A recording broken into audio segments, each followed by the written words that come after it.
Oi, meus amores! Tudo bem com vocês? Essa é a nossa aula de história no livro, na página 219. Abram aí o livro de vocês. A gente vai ver um pouquinho sobre as identidades que formam a cidade. Esse texto ele nos mostra que as pessoas de uma mesma cidade elas têm hábitos parecidos, como as roupas que elas vestem, o modo de falar, o tipo de comida com que elas se alimentam, e isso faz parte da identidade daquele povo. O texto nos mostra também que durante cerca de 300 anos, africanos eram trazidos para o Brasil para serem escravizados. Durante muito tempo, eles foram escravizados e depois eles começavam a fugir.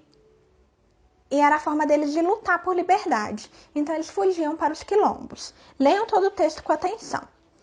Aí, na página 220, a gente vê que os quilombos são um sonho de liberdade. Ao contrário do que contam muitos livros de história, os negros não aceitaram tão facilmente a escravidão. Pelo contrário, muitos deles se rebelaram. No entanto, a maioria optou pela fuga das fazendas. Os escravos fugidos reuniam-se em pequenos povoados no sertão, em locais de difícil acesso, dando origem aos quilombos. Cada quilombo tinha seu chefe. Localizado no estado de Alagoas, o Quilombo dos Palmares funcionava como um pedaço da África no Brasil e chegou a abrigar cerca de 20 mil escravos fugidos em 1670. Conecte. Para saber mais sobre os quilombos, leia o artigo Quilombo. Eu vou deixar o link disponível na descrição do vídeo. Na página 221, vocês vão ler o texto e vão responder as letras A e B. Na página 222 tem a letra C, referente ainda ao número 1. Os descendentes dos africanos atualmente não vivem apenas nos quilombos, mas também nas áreas urbanas e rurais do Brasil. Grande parte da população do país é composta de negros e pardos que possuem ascendência africana. Apesar de representar uma grande parcela da população e terem contribuído para a formação do povo brasileiro e sua identidade, boa parte dos afrodescendentes vive em situação de desigualdade social e sofre ou já sofreu algum tipo de preconceito. Ascendência: aquele que tem pais ou outros antepassados de uma determinada origem. E descendente é aquele que é filho ou neto e tem origem em um mesmo ancestral ou ramo familiar. Os indígenas também contribuíram para a formação da identidade dos brasileiros. Podemos perceber sua influência na nossa língua e na nossa alimentação. No número 2, vocês vão ouvir a música e vão descobrir algumas palavras de origem indígena. Eu também vou deixar o link da música na descrição do vídeo. Depois, na página 223, depois de ter ouvido a música, vocês vão circular as palavras que dão nome às frutas, que é a letra A. E na letra B, pede para vocês fazerem um X nas palavras que dão nome aos animais. Você sabia? No dia 19 de abril, comemoramos o Dia do Índio. Essa data comemorativa foi criada em 1943 pelo presidente Getúlio Vargas para celebrar a cultura indígena, que faz parte da formação do povo brasileiro. Página 224. Mas você já se perguntou o que é ser índio? Antes de tudo, é índio quem se identifica com uma comunidade indígena e é visto por ele como um membro.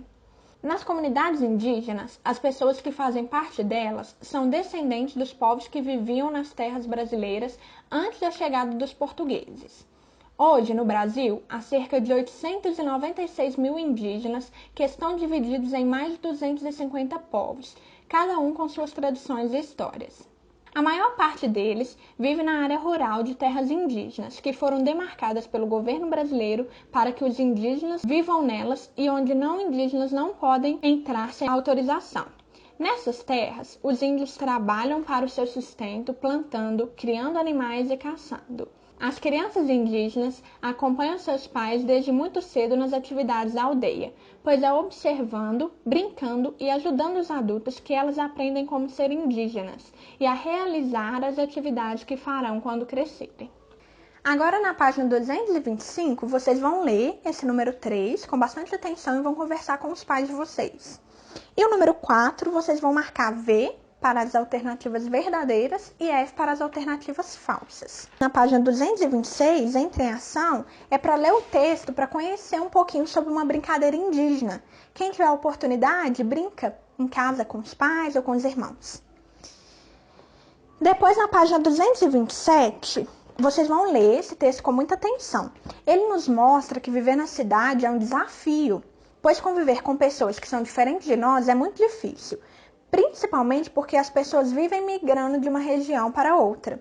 Então, o crescimento da cidade, além de tudo, pode gerar desemprego, fome, miséria. Então, não é fácil viver em comunidades, não é fácil viver nas cidades. É isso que o texto nos relata.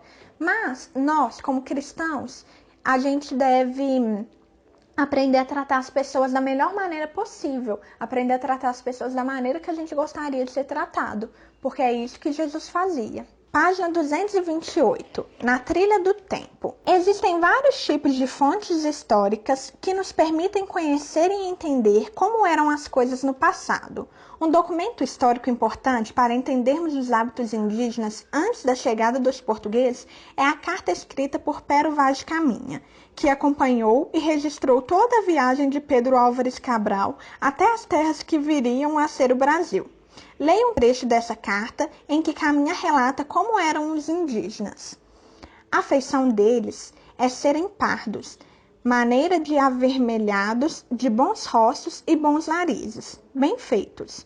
Andam nus, sem nenhuma cobertura, nem estimam de cobrir ou de mostrar suas vergonhas, e nisso têm tanta inocência como em mostrar o rosto.